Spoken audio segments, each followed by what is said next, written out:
नमस्कार दोस्तों, हिंदी के क्रम में समास चल रहा है अध्ययन में। पिछले वीडियो में आपने अव्ययी भाव समास के बारे में अध्ययन किया, देखा और पढ़ा। उससे बाहर कोई प्रश्न नहीं रहने वाले अव्ययी भाव समास में। इस वीडियो में उसी क्रम में, समास के ही क्रम में दूसरा आपका द्वंद्व समास का अध्ययन आज हम लोग करेंगे। और जो भी जैसा भी आपको लगता है, वीडियो देखने में कैसा लगा, उसमें कोई प्रश्न आपके मन में है तो कमेंट में ज़रूर बताएं कि क्या प्रश्न है आपके और कैसा लगा वीडियो। चलिए देखते हैं समास के उसी क्रम में आगे। समास 6 प्रकार के हैं, विशेष ध्यान दीजिएगा। ये बताया गया, पिछले वीडियो में ही बताया गया था। आगे देखिए, दूसरा भेद आप शुरू करते हैं। द्वंद्व समास दूसरा है द्वंद्व समास। द्वंद्व समास पद की प्रधानता क्या है? इसमें दोनों पद प्रधान होते हैं। दोनों पद प्रधान होते हैं, दोनों पद की प्रधानता होती है। इसमें देखिए, इसके भेद हैं, द्वंद्व समास के भेद हैं 3। कौन कौन से? पहले द्वंद्व कहाँ होता है ये ध्यान दीजिएगा। द्वंद्व लिखा कैसे गया? यहां लिखा गया आधा दा, फिर वाह है, फिर आधा दा और उसके बाद वाह। द्वंद्व यानी दा और वाह, दा और वाह, यानी और जो शब्द मिला आपको, और दोनों शब्दों, दोनों पदों के बीच जब और का लुप्त यानी और छिपा हुआ मिले या विग्रह करने पर और मिले तो वहां द्वंद्व समास होता है। ये पहचान है इसके लिए आपको। देखिए आगे चलिए देखते हैं। यह 3 प्रकार का है। यह द्वंद्व समास कितने प्रकार का है? 3 प्रकार का है, ये ध्यान रहे आपको। द्वंद्व समास के कितने भेद हैं? 3। जिसमें से पहला आपका है, पहला इतरेतर द्वंद्व। इतरेतर द्वंद्व। इतरेतर द्वंद्व कहां होता है? देखिए शब्द में ध्यान दीजिए, लिखा इतर धन इतर, 2 शब्द है, इतर धन इतर, यानी यह और यह। ध्यान दीजिए क्या है? यह और यह, यानी इसका जब विग्रह होगा तो दोनों शब्दों के मध्य क्या जोड़ा जाएगा? और जोड़ा जाएगा।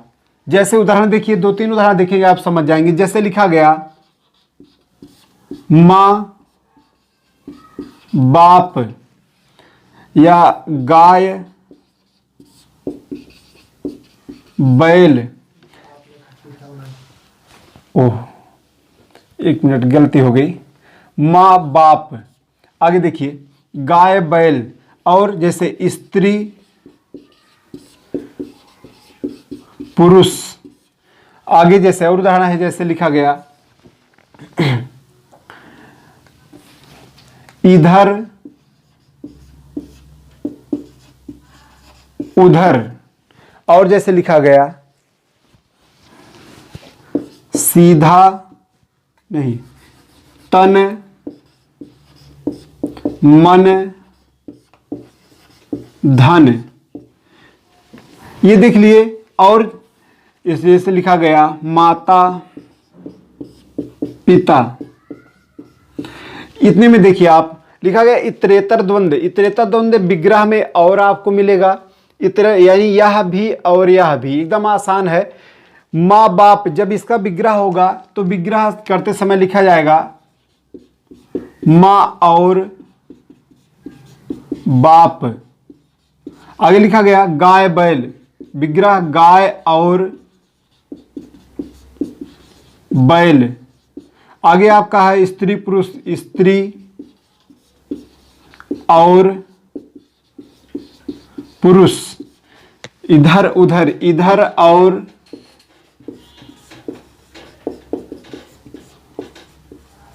उधर। यहां लिखा गया तन और मन और धन। लिखा गया नीचे माता और पिता। यह आपका समास विग्रह है इतरेतर द्वंद्व का। आगे देखिएगा, इसमें एकदम आसान बताया गया, यह भी और यह भी, यानी दोनों शब्दों के बीच क्या मिला? और। आगे देखिए दूसरा आपका है, दूसरा है समाहार द्वंद्व, समाहार द्वंद्व, इसमें क्या है? समाहार माने होता है समूह, ये समूह का बोधक है। किसका बोधक है? समूह का बोधक है समाहार। यानी जहां समाहार माने समाया हुआ, जैसे दो शब्दों में केवल दो ही शब्द नहीं और लोग भी समाये हों, उसी को समाहार द्वंद्व कहा जाता है। एकदम उदाहरण से आप समझ जाएंगे। जैसे लिखा गया जीव जंतु, और उदाहरण है जैसे चाल चलन, या फिर आगा पीछा, या और लिखा गया हाथ पैर, और लिखा गया जैसे भूल चाल। देखिए एकदम आसान कहा गया। समाहार द्वंद्व में यह बताया गया कि समूह का बोधक होता है। जैसे कहा गया जीव जंतु, इसमें आपका जो विग्रह होगा या जीव जंतु यानी जीव और जंतु दोनों के लिए कहा जाएगा। जीव जंतु में केवल जीव और जंतु दो ही नहीं आते, जीव जंतु माने जितने भी प्राणी हैं, जीव जंतु हैं, सभी आ जाते हैं। चाल चलन कहते हैं उनका चाल चलन अच्छा है। चाल चलन माने केवल चलना और बोलना ही नहीं, उसमें पूरे व्यक्तित्व की बात की गई। चाल चलन ये समूह का बोधक है। आगा पीछा तो कहते हैं थोड़ा आगा पीछा देख कर चलो। आगा पीछा देखने का मतलब ये नहीं केवल आगे देख लो और पीछे, आगा पीछा माने अपने चारों तरफ देख कर चलना है। हाथ पैर, हाथ पैर का मतलब जैसे कोई जा रहे हो, कहें हाथ पांव बचा के जाना, तो क्या केवल हाथ पैर बचाना है बाकी मुंडी कटवा लेना है? ऐसा तो है नहीं। हाथ पैर माने पूरे शरीर की बात की गई कि पूरे शरीर को सुरक्षित करके जाना है। भूल चाल, भूल चाल माने जैसे जो भी भूल हुई, भूल चाल माने जितनी भी गलतियां हैं सबके लिए दो शब्द आया भूल चाल, यानी भूल चाल दोनों के लिए, भूल और चाल। और जैसे कहा जाता है, लिखा गया एक और चाय पानी, आप सुने होंगे कहते हुए अपने मित्रों में या किसी से कहते सुने होंगे थोड़ा चाय पानी कर लिया जाए तब चले।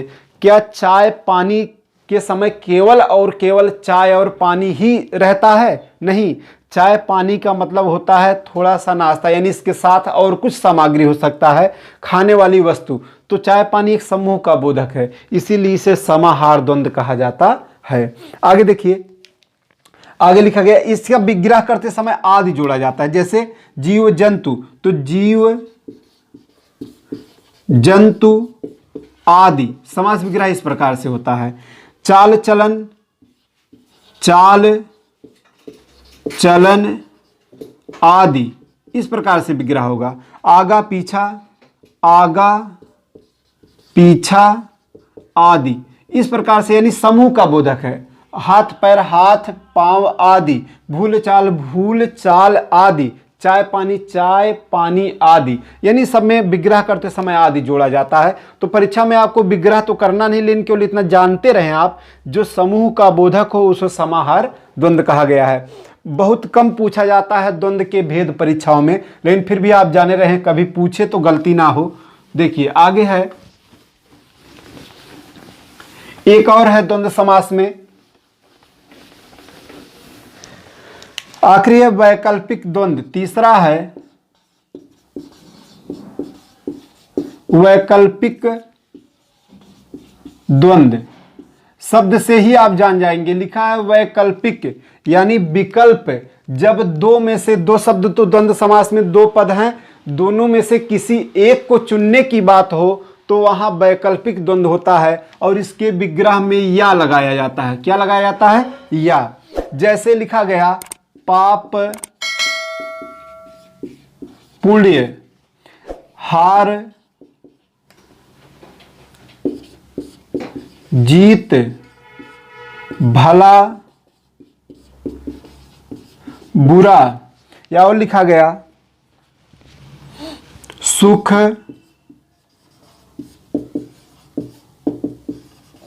दुख, या और भी आपका है जैसे 2 4। एकदम आसान है, देखिएगा वैकल्पिक द्वंद्व, यहाँ शब्द में हमने बताया वैकल्पिक यानी विकल्प जहां हो, क्या हो, विकल्प यानी चुना जाए, जहां से चुना जाए, केवल दोनों में से कोई एक। कह जैसे इसके विग्रह करते समय या लगाया जाता है, पाप या पुण्य, हार या जीत, भला या बुरा। वह आदमी भला बुरा है, इज्जत नहीं कहा जाएगा, वह आदमी भला या बुरा है, दोनों में से कुछ है। सुख दुख, दोनों में से कुछ है। दो चार, कहे कि दो चार लोग आए हैं, तो दो चार लोग माने दो, या तो दो आए हैं या तो चार एक ही है, तो दो या चार। तो इस प्रकार से आपका वैकल्पिक द्वंद्व है, एकदम आसान है। विग्रह करते समय या लगाना है, पाप या पुण्य। आगे हार या जीत, भला बुरा का जैसे हो गया, भला या बुरा। सुख दुख, सुख या दुख। आगे दो चार, दो या चार। इस प्रकार से आपका वैकल्पिक द्वंद्व है, ये आपको आसानी होगी समझने में। बस ये रहा आपका द्वंद्व समास। इसी प्रकार से आगे आपको अगला बताया जाएगा। कैसा लगा ये वीडियो, कितना समझ में आया आपको, कमेंट करके जरूर बताइएगा मित्रों। चलिए बस इतना ही, आगे अगला वीडियो पुनः मिलता है आपको।